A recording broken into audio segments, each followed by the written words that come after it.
ಮಧ್ಯರಾತ್ರಿ ಕಾರವಾರದಿಂದ ಉಡುಪಿಗೆ ಆಗಮಿಸಿದ ಅರ್ಜುನನ ಮೃತದೇಹ ಅಂತಿಮ ನಮನ ಸಲ್ಲಿಸಿದ ಉಡುಪಿ ಕೇರಳ ಸಮಾಜ ಬಾಂಧವರು. ಉತ್ತರ ಕನ್ನಡ ಜಿಲ್ಲೆಯ ಅಂಕೋಲ ತಾಲೂಕಿನ ಶಿರೂರಿನಲ್ಲಿ ನಡೆದ ಗುಡ್ಡ ಕುಸಿತದಿಂದ ಮೃತಪಟ್ಟ ಕೇರಳ ಮೂಲದ ಅರ್ಜುನ ಇವರ ಮೃತದೇಹ ಸೆಪ್ಟೆಂಬರ್ 27ರಂದು ಶುಕ್ರವಾರ ಜಿಲ್ಲಾಸ್ಪತ್ರೆ ಕಾರವಾರದಿಂದ ಹೊರಟು ಮಧ್ಯರಾತ್ರಿ ಉಡುಪಿಗೆ ಆಗಮಿಸಿತ್ತು.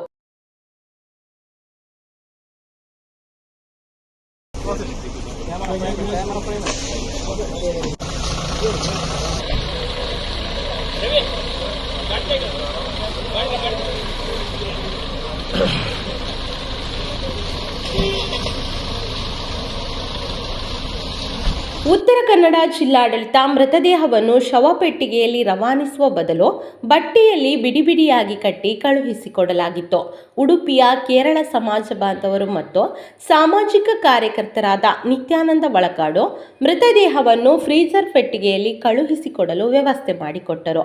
ಈ ಸಂದರ್ಭದಲ್ಲಿ ಸೇರಿದ್ದ ಜನಸೋಮ ಮೃತ ಅರ್ಜುನನ ಮೃತದೇಹಕ್ಕೆ ಅಂತಿಮ ನಮನ ಸಲ್ಲಿಸಿದರು. ಪೊಲೀಸ್ ಇಲಾಖೆಯ ಸೂಕ್ತ ಬೆಂಗಾವಲಿನೊಂದಿಗೆ ಮೃತದೇಹ ಕೇರಳದ ಕ್ಯಾರಿಕಟ್ಗೆ ಹೊರಟಿತು.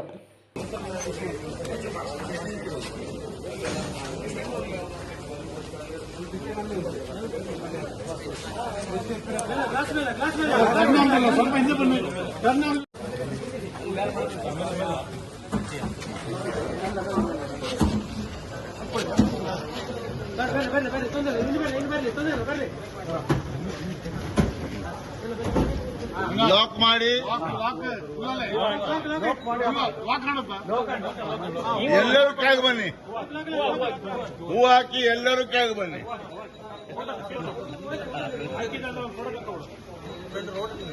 ಅಲ್ಲಲ್ಲ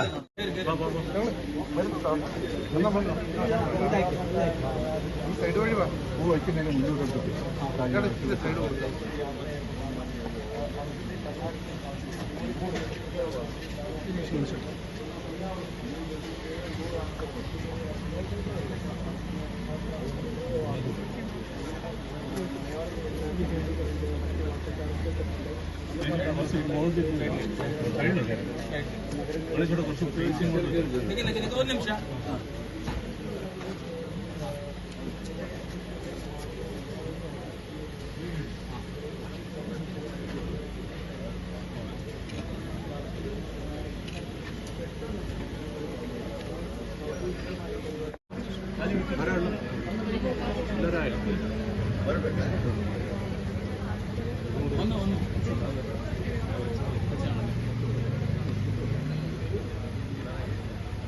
ಸೈಡ್